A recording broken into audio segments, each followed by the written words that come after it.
Hi everyone, I'm teacher Benny. Welcome to this channel where you learn English and Luganda easily. And if you find this channel of great benefit to you, please feel free to send your support and love on the account numbers displayed on screen and mobile numbers, both Airtel and MTN. The numbers are displayed on the screen. And don't forget to subscribe, like, and share. Please do share my videos such that many people can benefit. Many people have benefited and they've sent their regards on my numbers as you see in the comments. So, like, share the videos. Wosanga nga video eno ya makulu era ngekugasa, please likinga oba osobola okuweereza obuyambi bwo ne support on the account numbers eziragibwa ku screen. Okay, bye-bye. Enjoy the video. I use, we use, they use. Fe tukozesa, bo bakozesa. Hello everyone and welcome. Today we are going to learn use. Kozesa. Use. Kozesa. So if you want to know more about using use, stick around until the end of the video. Use in Luganda is kozesa. Use. Kozesa. Use, it means to put into action. It means to put into action.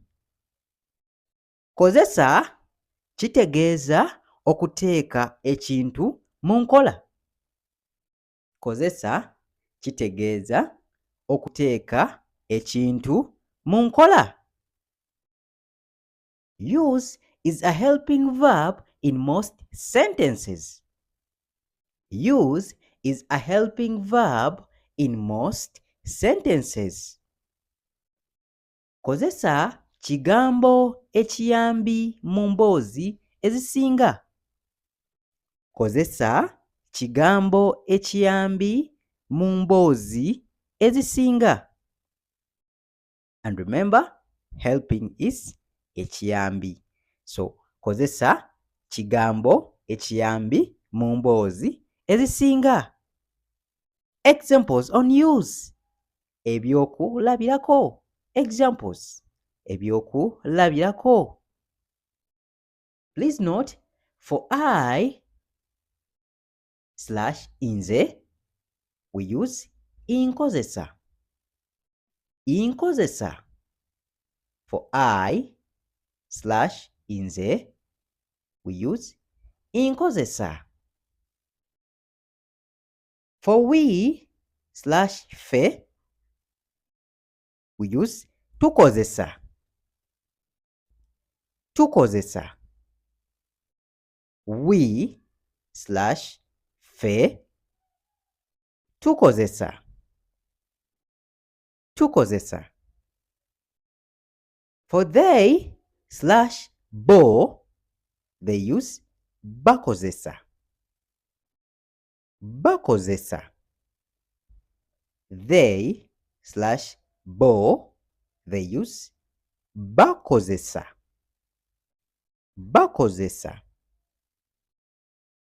For he / she or ye in Luganda, use akozesa. Akozesa. For he / she or ye in Luganda, use akozesa. Akozesa. Okay, some examples.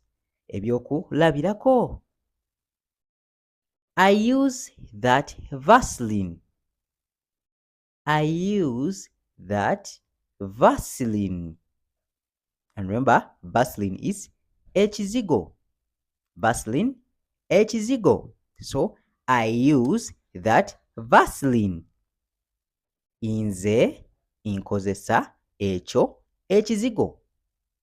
Nze nkozesa ekyo ekizigo. Nze nkozesa ekyo ekizigo. We use saucepans to cook. We use saucepans to cook. Ffe tukozesa masepiki okufumba. Ffe tukozesa masepiki okufumba. Ffe tukozesa masepiki okufumba. They use calculators in math. They use calculators in math. Bo bakozesa calculator mu kubala. Bo bakozesa calculator mu kubala. Bo bakozesa calculator mu kubala. He uses a cup to drink. He uses a cup to drink. Ye akozesa ekikopo okunywa. Ye akozesa ekikopo okunywa. She uses a phone to call.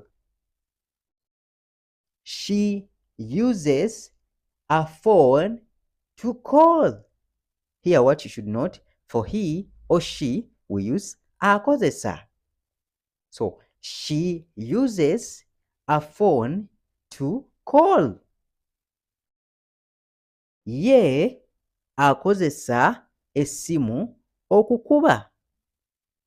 In this case, calling is okukuba, not beating. You should note that. So phone call is okuba essimu. So in this case, she uses a phone to call is ye akozesa essimu okukuba. Ye akozesa essimu okukuba. Okay, hope you've learned something. Ndowooza oyina ky'oyizeeyo on how to use mu ngeri y'okukozesa kozesa. Okay, we shall continue on in the next video. Subscribe, like, and share. Bye bye. Weeraba.